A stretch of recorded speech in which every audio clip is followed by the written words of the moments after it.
getting you ready for, believe it or not, our last Monday night NFL action is the Dallas Cowboys taking on the Tampa Bay Bucks to see who travels to Santa Clara next week to take on the 49ers. Mike DiRocco is going to join us. He covers the Jaguars. He's going to join us on the show. Excited to get him on to see how the Jaguars are getting ready for week 2. Nick Wagoner is going to join us from San Francisco to talk about the 49ers. And of course, Dalen Cuff is going to join us on Bet with a little college basketball action. So a little NFL and college basketball action for you tonight. So Mike, welcome in. Welcome into Bet, man. How you doing?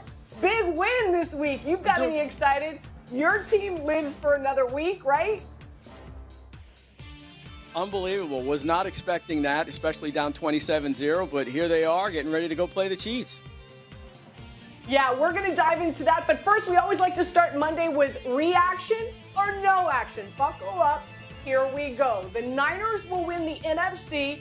They are favored. Plus 145. Actually, the Eagles. Sorry, the Eagles are favored to win. They are second behind the Eagles at plus 145. Reaction or no action? Reaction. And I know the easy thing is to point to the 49ers defense, which led the league in total defense and scoring defense. And the fact that Christian McCaffrey, who I think was third in the NFL in yards from scrimmage and is just a monster in that offense. But here's the thing. We've talked a lot about Trevor Lawrence and his resurgence since week 9 of the NFL season. Well, how about Brock Purdy? He leads the league in passer rating since then. He's in the top 5 in total QBR and completion percentage. I think what Kyle Shanahan has done with him, a rookie quarterback, and if you watch the game last week, he was practically flawless. That, to me, is the biggest X factor in this playoffs. And to me, Kyle Shanahan is the NFL's coach of the year because of what he's done with Purdy. And if Purdy just plays the way he played the last 3 or 4 weeks, then they'll be in the NFC Championship game and probably the Super Bowl. Yeah, listen, I'm with you, lockstep. Reaction for me as well. And I'm looking more on the Eagles side. In full disclosure, full transparency, I had the Eagles coming in and winning the Super Bowl. I actually had them going up against the Chargers. Now that's over with, but I still have the Eagles winning the Super Bowl. I picked them preseason. So I'm going to be rooting for those Eagles to fly, Eagles fly. But who wants to play this Giants team right now? After what we saw them and how they were able to beat the Minnesota Vikings, Brian Daboll, head coach, has this team playing extremely well. And one thing that we've learned from Super Wild Card Weekend is when 2 teams get together 3 times in the course of the same season, watch out. Anything can happen. And I don't think the Eagles are excited with the fact that they have to face the Giants, who very well can pull the upset this coming Saturday night. So we'll see. So reaction for me. Number 2, Dallas will finish their first drive tonight with an offensive touchdown, and you can get that at 3-1. Reaction or no action, Mike? No action. And look, Dallas actually has a pretty decent first quarter offense. I think they've scored 10 touchdowns in the first quarter, which is 3rd most in the NFL. But here's the thing. The Bucs defense in the first quarter is number 2 in the NFL in terms of yards allowed, just 61. And the big factor for me, 2 things, I guess. The Dallas Cowboys are under a ton of pressure. Dak Prescott under a ton of pressure. Mike McCarthy under a ton of pressure. They've not had playoff success. And to start on the road in Tampa against Tom Brady at home, a guy that's won 35 playoff games, I'm going with TB12 in this one and that offense, and I think they're going to get the ball and they're going to drive down the field. They will put the first points on the board. Yeah, I'm with you. No action here for me as well. They only put up 6 points against Washington last week. I feel like this Dallas Cowboys team, especially offensively, they're coming in, they're stumbling in. Only 184 total yards, again, against Washington, who was really playing for absolutely nothing. Dallas still had an opportunity. You say there was a chance that they could have won the NFC East. And they only put up 6 points. And of course, as we know, Dak Prescott continues to throw the ball to the opposite team with 15 touchdowns in 12 games. So no action there for me. Final question. Bryce Young will be the number 1 overall pick in this year's NFL draft. And you can get that at minus 125. Those are some really good odds right now. I think those odds are going to change. Reaction or no action? Reaction, but let me say this right up front. I am an SEC snob. Always have been. I covered the Gators in that league for 12 years, so I've watched some of the best football in the country. And what Bryce Young has done in that conference, 80 touchdown passes, 8,400 career passing yards, is nothing short of remarkable. There may be some concerns about size, 6 foot 194, but I think we've seen guys like Kyler Murray, Drew Brees have success at that size. So I think that's something not to worry about. And here's the thing. There could be as many 7, 8, 9 teams that need quarterbacks that would be willing to move up. Indy, Houston at number 2, the New York Jets. I mean, there's a lot of teams that could put together an enticing package to the Chicago Bears to get them to move down a little bit and the Bears pick up some value. So I think that's going to happen, and we'll see Bryce Young go off the board at number 1. Yeah, I'm with you. Reaction for me as well. I know the Bears have that number 1 pick, and I know folks are saying, well, wait a minute, the Bears have a quarterback. Justin Fields, yeah, but that number 1 pick, especially how good Bryce Young is, that has so much value. I do believe that there's going to be a team that's going to offer some draft picks to trade up and go get Young at number 1. You mentioned the Jets, of course, the Colts, the Houston Texans. You're right. There's a plethora. There's a lot of teams out there that I think would love Bryce Young's talent on their squad. So reaction for me as well. All right, let's turn our attention to your team, and that's the Jacksonville Jaguars, down 27 points, and then they come back. Trevor Lawrence did not look great in the first half, that's for sure. As many interceptions as he did passing touchdowns.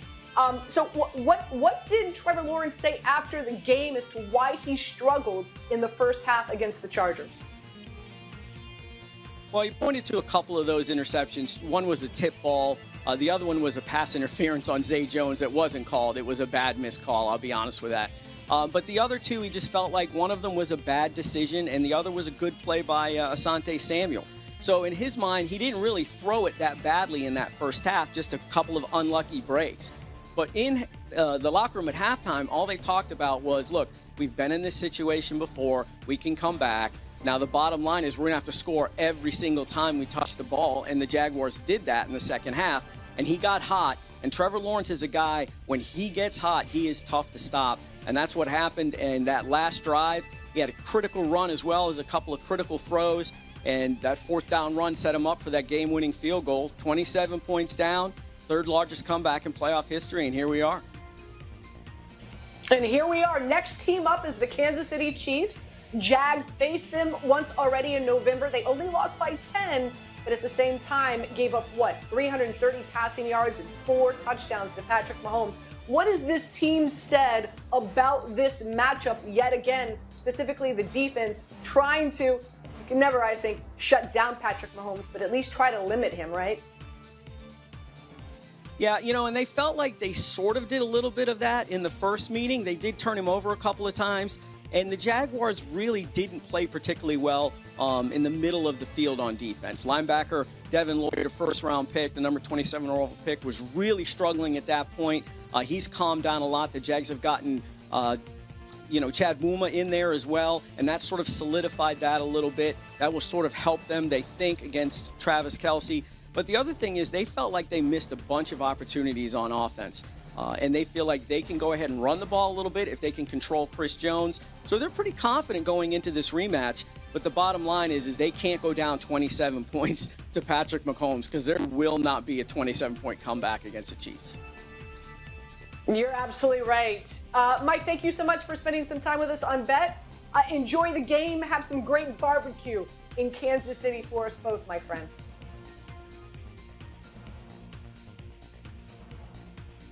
All right, so we go from Mike to Ed Werder. As we know, Ed does a phenomenal job covering the Dallas Cowboys, and that is the game tonight, the final game of Super Wild Card Weekend, to find out which team, the Dallas Cowboys or the Bucs, head to Santa Clara to take on the 49ers, sitting back, waiting anxiously to see who their next opponent is. So Ed Werder joined us to talk about the biggest opponent for the Dallas Cowboys that just might be the field of play.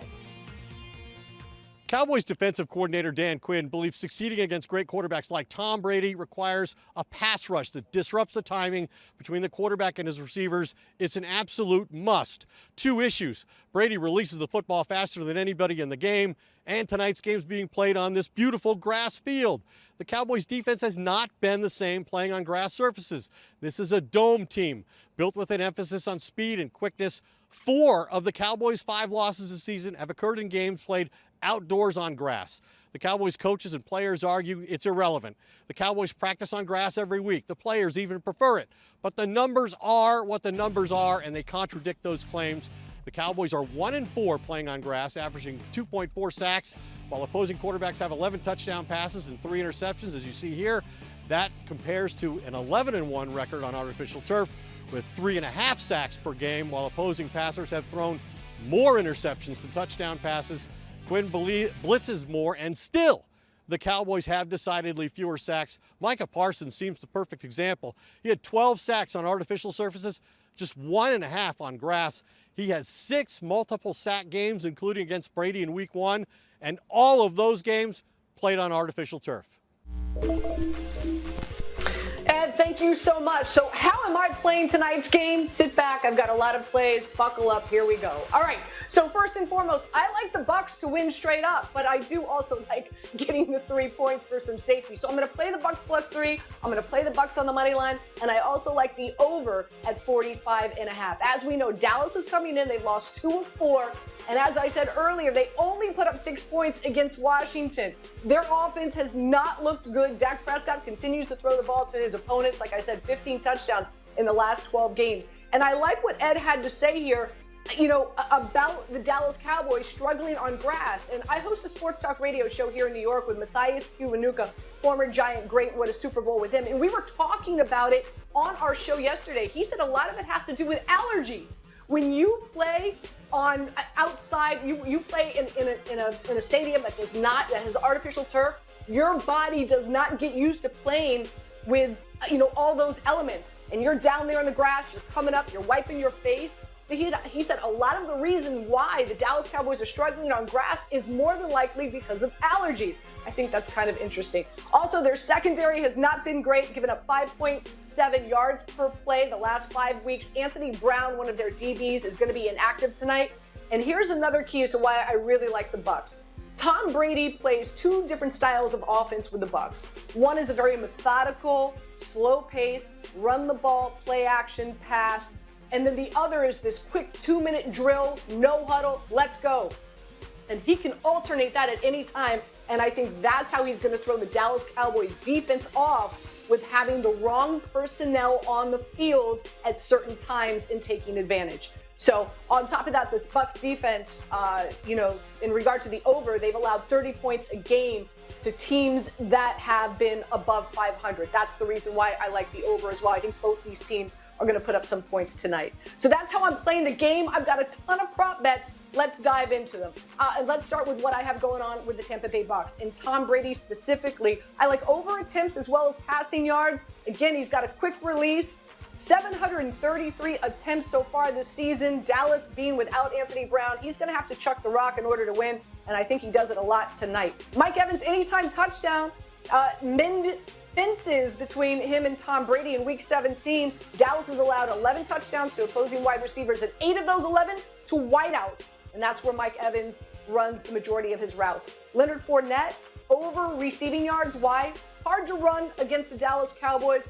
Leonard Fournette, I think, is going to be a big part of the passing game, and you rather trust him with the ball as opposed to a rookie in White potentially maybe fumbling. White under rushing yards because of that as well. I think he's going to take a backseat to Fournette. And Dallas, again, 5th best rushing defense in the NFL. As for the Cowboys, Dak anytime interception, why not? I think that trend continues. Here's a sneaky good play for you. I like Pollard over rushing yards. Why?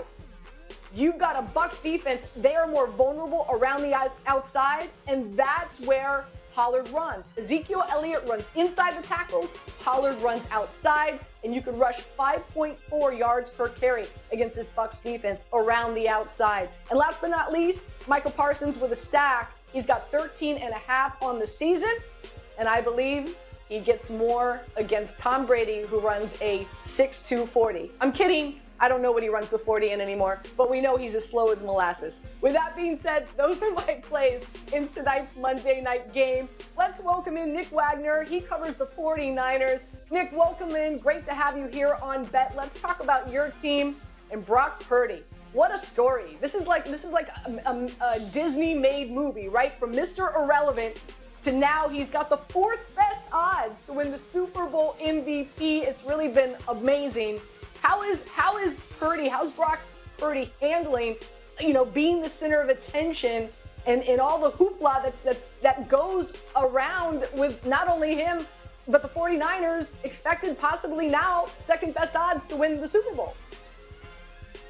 Anita, it's been pretty fascinating because you keep looking for tests that Brock Purdy can't pass, and he keeps not just passing them, but doing so with flying colors. You saw him in Las Vegas against the Raiders. It was the first time, a close and late situation, and he was fine. Helped get them to a win in that game. And then his first playoff game, he goes out and does it again. And what's interesting about that playoff game the other day against the Seahawks, Anita, was Purdy struggled a little bit in the first half. He was 9 of 19. He missed some throws that we've seen him make. He missed some reads that we've seen him make.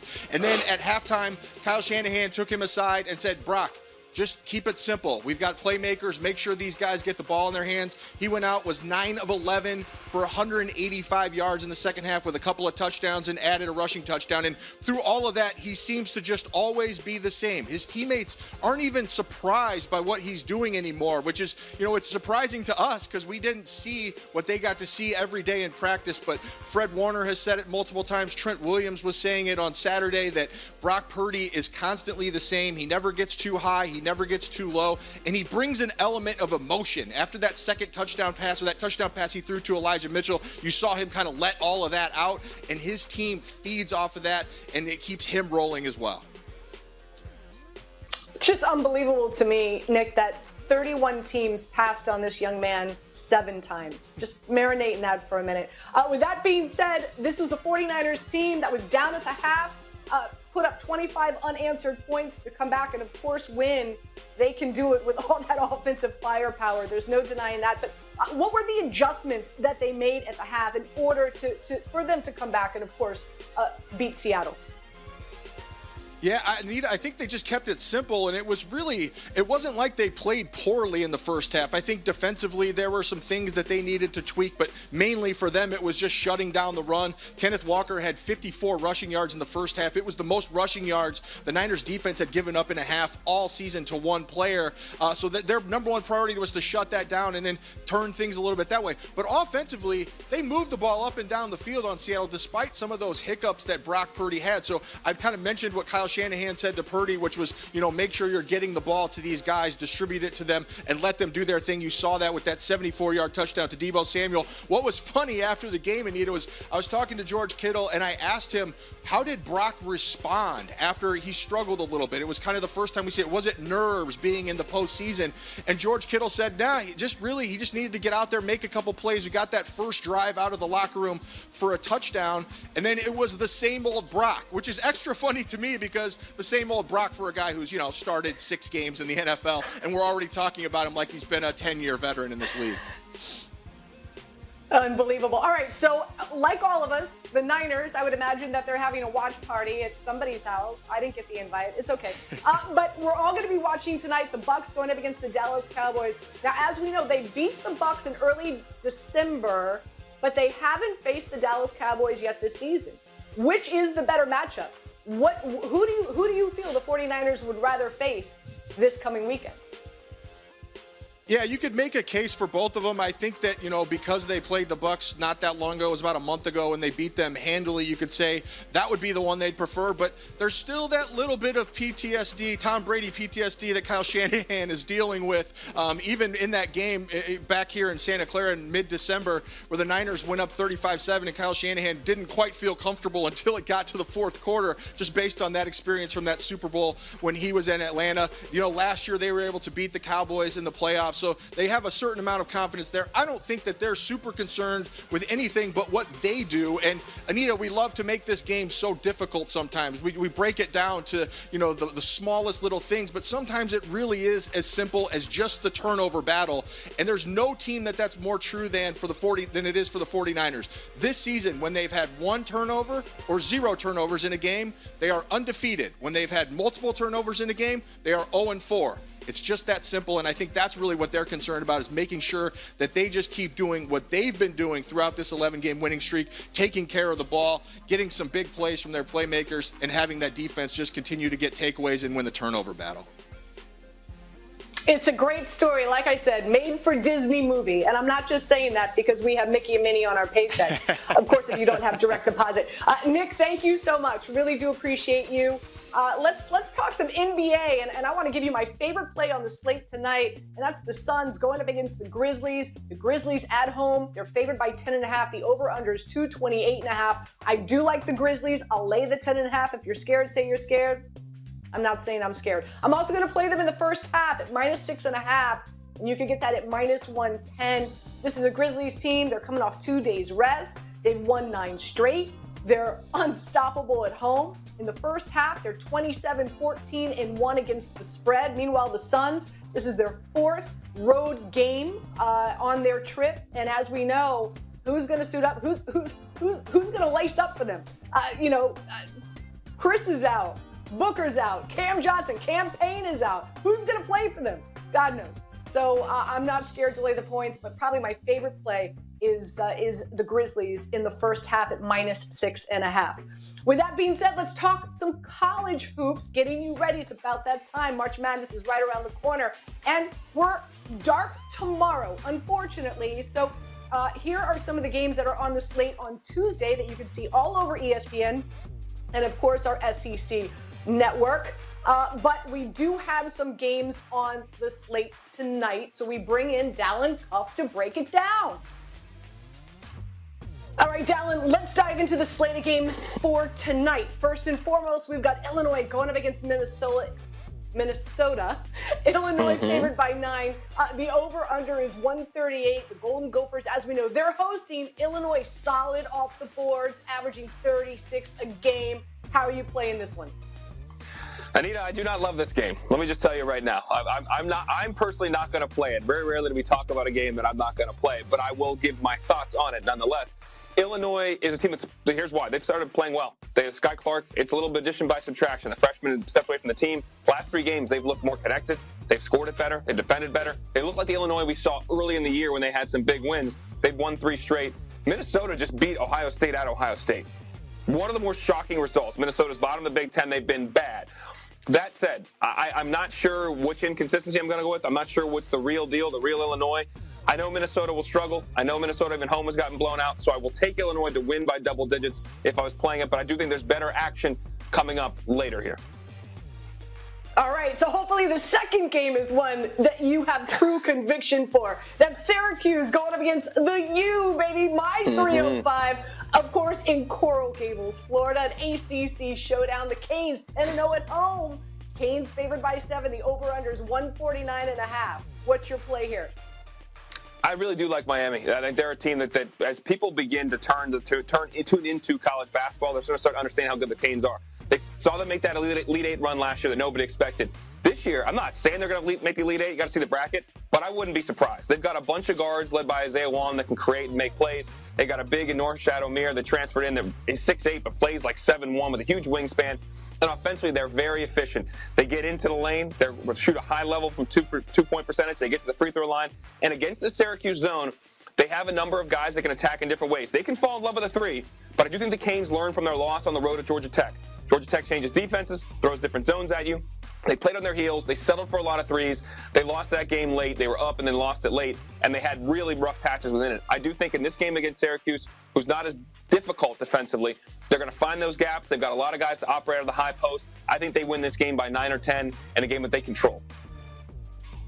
All right, last but not least, we've got Brown going up against Yale, where I don't know if the over-under is higher than their IQ scores. But Yale is favored by 8.5. The over-under is 133. As we know, Yale at home, 11-6, but 1-3 in the conference. You're an Ivy League guy. How are you playing this? This is in your own backyard, my friend. Yes, I was fortunate I made a couple of jump shots to let me go to one of those schools because my IQ is not that high. Those guys are. That said, Yale has really underperformed this year. They're a defensive-minded team that has not played very well. They lost shockingly to my alma mater, Columbia, who's horrible to start the season, and they really have struggled to get their footing since then. Brown is a very defensive team, very well coached by Mike Martin.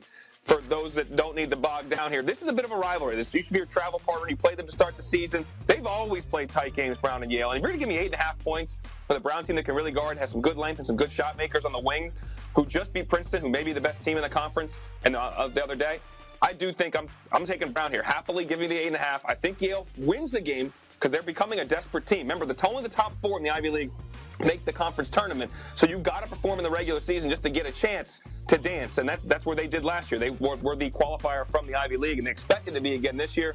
That said, give me 8.5. Give me Brown. The under could be a play here, too. This could be a rock fight, but I like my 8.5 points. I love it. So outside of the Monday night game we have tonight, we have some college hoops and, of course, Dalen Cuff feeding the people. Dalen, thank you so much. Enjoy all the action tonight, my friend. Thanks, Nina. Appreciate it. All right, you know what time it is. It's time for Before I Let You Go, and I'm already looking ahead to next week's slate of NFL games, week 2 of the playoffs, and I'm looking at the Bengals +4. This line opened up at 6. Sharp money jumped on it. Now it's at 4. Get it before it jumps down to 3. Why? Bills looked horrible against the Dolphins. Are you kidding me? Dolphins didn't have Tua. They were out their tackles, their running back, their defensive end, their safety. Skylar Thompson, 7th round rookie quarterback. And they put up 31 points against this Bills defense. Josh Allen continues to turn the ball over. Now listen, Cincinnati didn't look great against the Ravens either, but they did beat them 24-17. They've got some injuries on the offensive line that you got to be concerned about coming into this matchup. But the Bengals are 2-0 as dogs this season against the Ravens and against Kansas City. So if there's one game out there right now I want to jump on quickly, it's this one. The Bengals getting 4 against the Bills. Everybody, thank you so much for tuning in to Bet Tonight. Really do appreciate it. Enjoy the Monday night game.